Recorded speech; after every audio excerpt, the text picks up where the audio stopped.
जो है उसको ढक कर रखे, इसको आवरण शक्ति कहते हैं, और जो नहीं है उसको बतावे, इसका नाम है विक्षेप शक्ति। अंधकार रूपी माया की ये दो शक्तियाँ हैं, आवरण शक्ति और विक्षेप शक्ति। रूपे द्वे निश्चिते पूर्वं मायाया कुलनंदन विक्षेपावरणे। आवरण शक्ति से माया परमात्मा को ढक कर रखती है।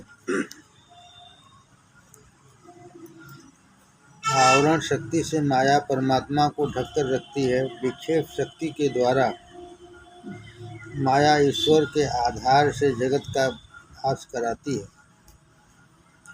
तत्व दृष्टि से विचार करने पर माया सत्य नहीं खोटी है, फिर भी वह रुलाती है।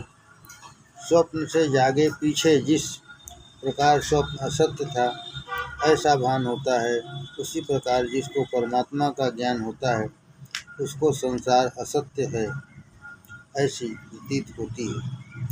संसारः स्वप्न तुल्यो ही राग द्वेषादिसंकुल स्वापकाले सत्वद्भाति प्रबोधे सत्य सत भवेत्। सब जानते हैं कि स्वप्न खोटा है, परंतु स्वप्न काल में जब स्वप्न दिखता है तब स्वप्न खोटा है ऐसा ज्ञान होता नहीं। स्वप्न काल में स्वप्न सच्चा लगता है, इसलिए स्वप्न के सुख दुख का असर भी होता है। स्वप्न में किसी को 1,00,000-2,00,000 रुपये मिल जाए तो वह बहुत राजी होता है, और कदाचित स्वप्न में घर में कुछ नुकसान हो, चोरी हो तो दुखी भी होता है। खोटा स्वप्न भी जिस प्रकार सुख दुख देता है, इसी प्रकार खोटी माया भी सुख दुख देती है। माया सत्य होती है तो माया का नाश नहीं होता। माया सत्य होती तो माया का नाश नहीं होता। माया खोटी है इसलिए ही इसका नाश होता है। माया अज्ञान का स्वरूप है, एक दुष्ट अतिशय दुख रूपा, जा बस जीव पराभव कूपा। अनादिकाल से मनुष्य का माया के साथ युद्ध होता आया है। जीव सब प्रकार का मोह छोड़कर ईश्वर के पास आवे, यह माया को अच्छा नहीं लगता। माया का एक स्वरूप नहीं। ईश्वर जिस प्रकार व्यापक है उसी प्रकार माया भी व्यापक जैसी है। जीव ईश्वर के मिलन में माया विघ्न करती है। माया मन को चंचल बनाती है। माया जीव को ऐसा समझाती है कि इस संसार में ही सुख है, स्त्री में सुख है, संपत्ति में सुख है, संतति में सुख है, स्त्री पुत्र घर बार रूप। अंधेरे में जीव को वह ढकेलती है। सुत कल गृहांधकूपे। माया अनेक रीत से जीव को ईश्वर से दूर हटाती है। माया जीव को हराती है, जीव की हार होती है और माया की जीत होती है। जीव शुद्ध चेतन है, परंतु माया के बस होकर बंधन में आता है। जागे पीछे जिस प्रकार स्वप्न का सुख दुख नहीं रहता, उसी प्रकार संसार में भी जो जागता है उसको परमात्मा के आनंद स्वरूप का अनुभव होता है, और इस आनंद स्वरूप का अनुभव करने वाले पर संसार के सुख दुख का असर नहीं होता। न जाने तब तक स्वप्न है, न जागे तब तक स्वप्न है। कदाचित तुमको ऐसी शंका होती होगी कि महाराज सारी रात जागरण करके बैठने को कह रहे हैं। इस संसार में जागा हुआ कौन है? सोया हुआ कौन है? जगत में सोया हुआ वह है जो काम के अधीन है। सोया हुआ वह जीव है जो इंद्रियों का दास है, जिसने एक एक इंद्रिय का संयम बढ़ाया है, जिसको काम के ऊपर विजय मिली है, वह जागा हुआ है। या निशा सर्वभूतानां तस्यां जागृति संयमी यस्यां जागृति भूतानि सा निशा पश्यतो मुने। जो जागा नहीं है उसको संसार मिलता है और जो जागा है उसको परमात्मा का अनुभव होता है। स्वप्न काल में जो जगत दिखता है वह जागृत अवस्था में नहीं दिखता। स्वयं के स्वरूप का ज्ञान ही स्वप्न है। स्वयं के स्वरूप का ज्ञान ही स्वप्न है। स्वयं के कारण स्वयं के स्वरूप का ज्ञान हो तो स्वप्न नहीं दिखता। स्वप्न में मनुष्य स्वरूप को भूलता है। स्वयं के स्वरूप को भूले तब स्वप्न आता है। स्वयं के स्वरूप को भूले तब स्वप्न आता है। जीव स्वरूप भूला है इसलिए यह जगत रूपी स्वप्न उसको दिखता है। जीव को ईश्वर का ज्ञान है, इसी से यह संसार है। अनुभूतोऽयं लोको व्यवहारक्षमोऽपि सन् असद्रूपो यथा स्वप्न उत्तरक्षण बाधतः। संसार में न जागे तभी तक क्लेश है। जाग जाने पर उसको भगवान का अनुभव होता है। स्वप्न में एक मनुष्य को 3 वर्ष की सजा हुई। 2 वर्ष की सजा भोग कर नींद उड़ गई। स्वप्न पूरा हुआ। विचार करो, अब बाकी 1 वर्ष की सजा कौन भोगेगा? यह 1 वर्ष की सजा भोगने को बाकी नहीं रहती। इसी प्रकार यह जीव भी जगत में जागे तो खुशी हो, इसके दुखों का अंत आवे। अज्ञान निद्रा में वह सोता रहता है इसलिए दुखी है। आत्मस्वरूप का विस्मरण ही माया है। इस अज्ञान निद्रा से जागते ही जीव संसार से तर जाता है और इसको परमात्मा का साक्षात्कार होता है। परमात्मा का साक्षात्कार करने के लिए सबसे सरल और सुगम साधन भक्ति है। जाते वेग द्रवों में भाई, सो मम भगति भगत सुखदाई। सो सुतंत्र अवलंबन आना, तेहि आधीन ज्ञान विज्ञाना। भगति तात अनुपम सुख मूला, मिलई जो संत होई अनुकूला। भगति के साधन करऊँ बखानी, सुगम पंथ मोहि पावई प्राणी।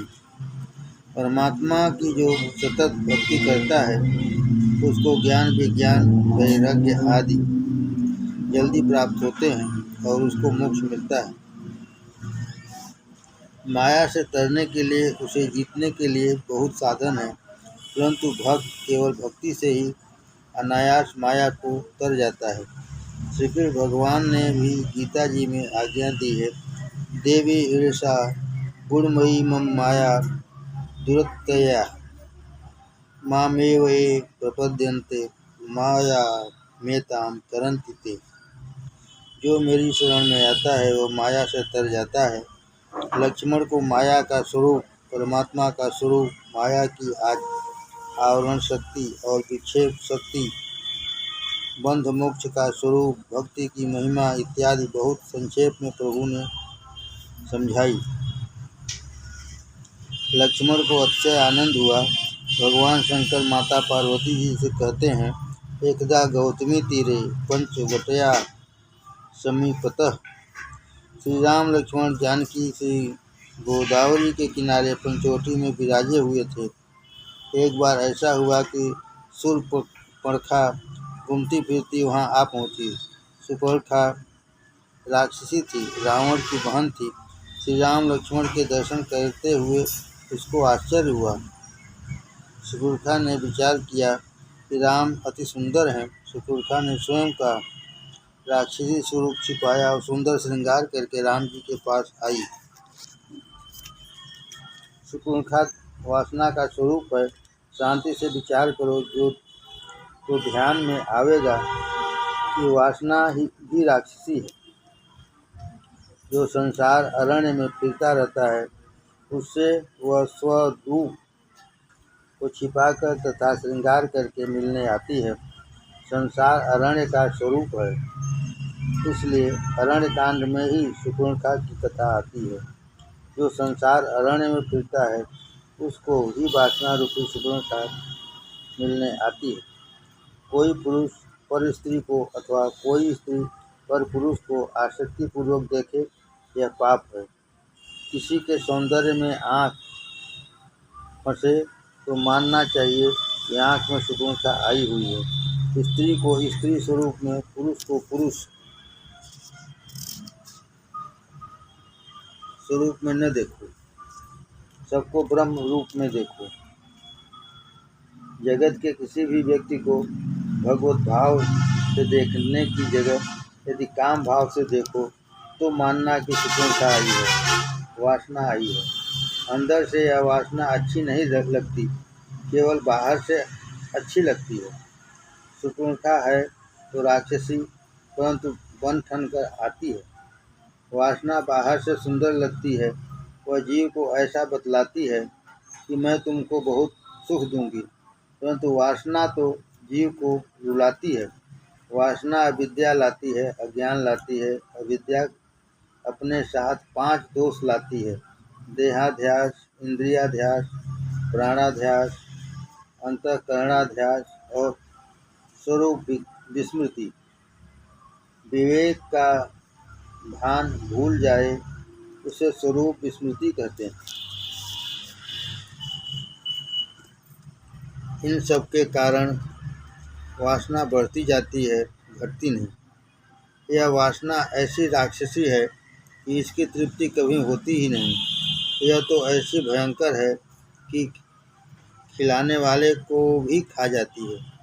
खिलाने वाले को खा जाने पर भी इसकी तृप्ति होती नहीं। अनेक बार मनुष्य ऐसा मानता है कि इंद्रियां जो मांगती हैं उन विषयों को मैं भोगूं, जिससे मन शांत होगा। अरे भोग से शांति मिलती होती तो आज तक शांति मिल जानी चाहिए थी।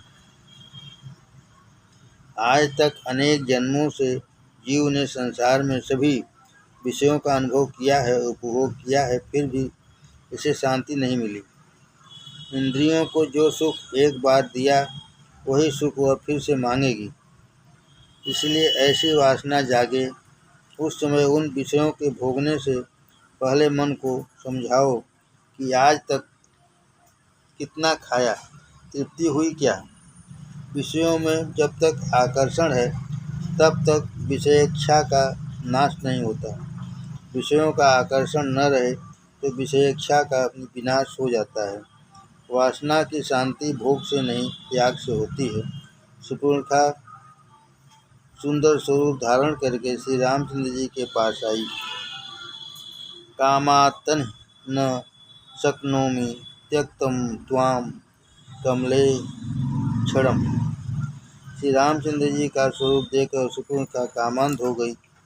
इसलिए रामचंद्र जी से कहा, मैं रावण की बहन हूँ, आज तक मैंने विवाह किया ही नहीं। थी तो वह विधवा, परंतु वह झूठ बोली। तुम सम पुरुष न मोसम नारी, यह संयोग विधि रचा विचारी। मम अनुरूप पुरुष जग माही, देखो खोज लोक तिहु नाही। ताते अब लगी रहूं कुमारी, मन माना कर तुम ही निहारी। मुझे अपने लायक कोई सुंदर पुरुष आज तक मिला नहीं, इसलिए मैं कुंवारी हूँ। परंतु आज मुझको तुमको देखकर मेरा मन कुछ माना है, इसलिए मैं विवाह करने आई हूँ। सर्वभर्ता मम प्रभु, तुम मेरे साथ विवाह कर लो। रामायण में लिखा है कि शूर्पणखा को जवाब देने के लिए जब श्री रामचंद्र जी उसके साथ बात करते थे तब प्रभु की नज़र तो श्री सीता जी पर ही रहती थी। राम जी शूर्पणखा के साथ जब बोलते थे तब वे शूर्पणखा पर दृष्टि नहीं डालते थे, क्योंकि वासना राक्षसी आँख से अंदर प्रवेश कर जाती है। संसार के सुंदर विषयों को देखकर आँख उसके पीछे दौड़ती है। आँख के पीछे मन जाता है। मन जानता है कि यह मेरा नहीं, मुझको मिलने वाला भी नहीं, फिर भी वह पाप करता है। मन में जितने पाप आते हैं वे आँख के मार्ग से ही आते हैं। आँख बिगड़ी तो मन बिगड़ा। विषय पहले आँख में आता है, काम पहले आँख में आता है। काम को अगर आँख में नहीं आने दो तो पीछे वह मन में भी नहीं आवेगा। वासना आँख में नहीं आवे, इसलिए आँख को बंद रखो। आँख को बंद रखोगे, आँख को सुरक्षित रखोगे तो मन पवित्र रहेगा। खूब ध्यान रखो, तुम आँख किसको देते हो, किस भाव से देते हो। तुम जिसको आँख दोगे उसको अपना मन देना ही पड़ेगा। तुम जिसको आँख देते हो उसका चित्र, उसका स्वरूप तुम्हारे मन में आता है। आँख देने के पहले विचार करो कि वह कौन है, कैसा है, मैं किस भाव से इस पर दृष्टि डाल रहा हूँ। श्री सीता जी पर नज़र रखकर श्री रामचंद्र जी शूर्पणखा को उत्तर देने लगे। शूर्पणखा पर नज़र नहीं डाली। रामायण की शूर्पणखा और भागवत की पूतना एक ही है। पूतना भी वासना है। पूतना आती है तब कन्हैया आंखें बंद कर लेता है, पूतना पर नज़र नहीं डालता। पूतना आई तब कन्हैया 6 दिन का था, अभी राधा जी नहीं आई थी, इसलिए नज़र किसमें रखते, इसीलिए कन्हैया आँख मींच लेते हैं। रामावतार में तो सीता जी के साथ थे, इसी से श्री सीता जी पर नज़र रखी, शूर्पणखा पर नज़र नहीं डाली। भगवान बोध देते हैं कि जिसके मन में पाप भरा है उस पर मैं दृष्टि नहीं डालता, उसको सामने से मैं देखता नहीं। जिसका मन मैला है उसको सामने से भगवान देखते नहीं। बाहर का श्रृंगार प्रभु देखते नहीं, परमात्मा तो अंदर का सूक्ष्म शरीर का, मन का श्रृंगार देखते हैं। स्थूल शरीर का विचार करे वह जीव, सूक्ष्म शरीर का विचार करे वह ईश्वर।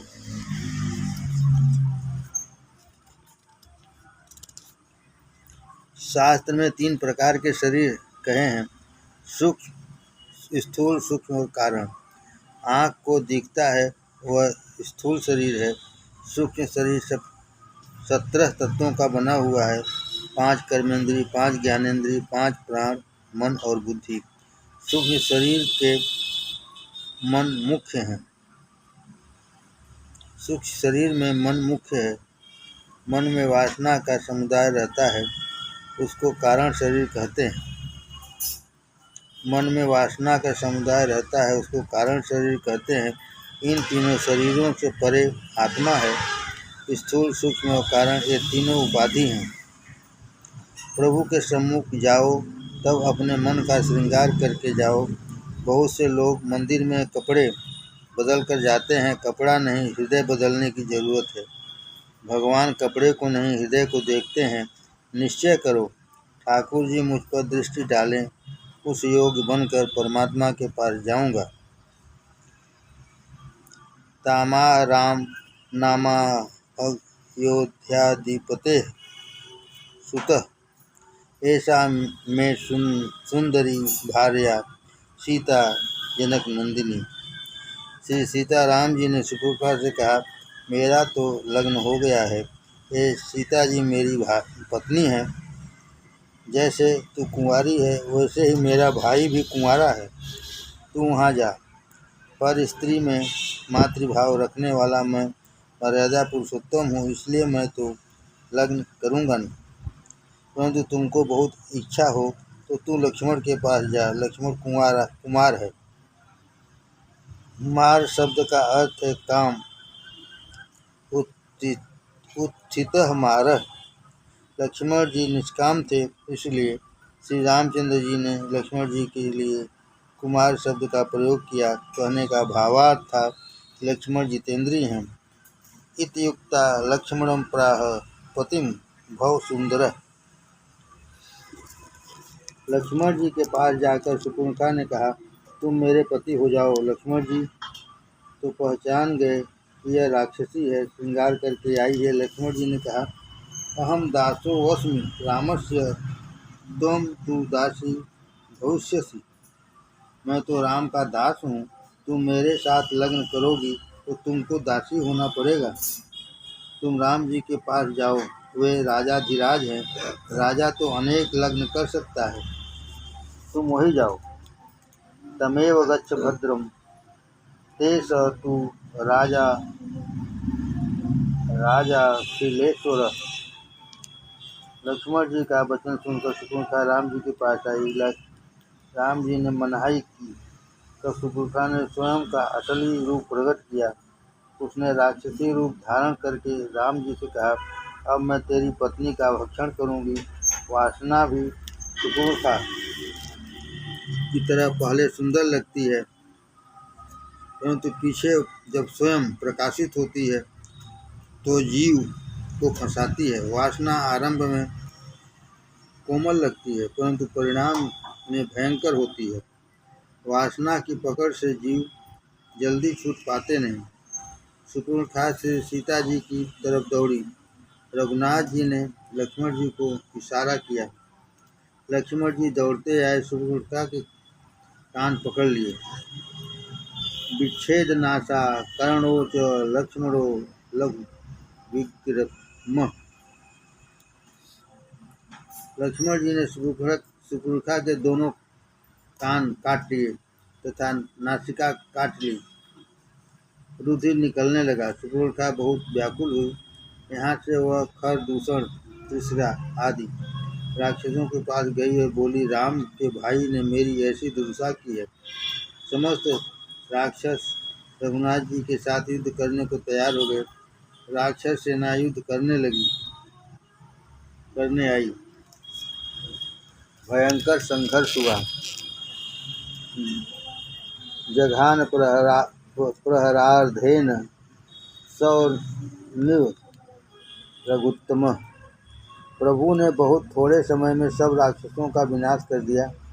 जो धनुष बाण सजा कर रखता है उसको कोई भी राक्षस मार सकता नहीं। राम जी वन में भी धनुष बाण सजा कर रखते हों ऐसा नहीं। सिंहासन पर श्री सीता जी के साथ विराजते हैं तब भी वे धनुष बाण सजा कर रखते हैं। धनुष ज्ञान का स्वरूप है, बाण विवेक के स्वरूप है।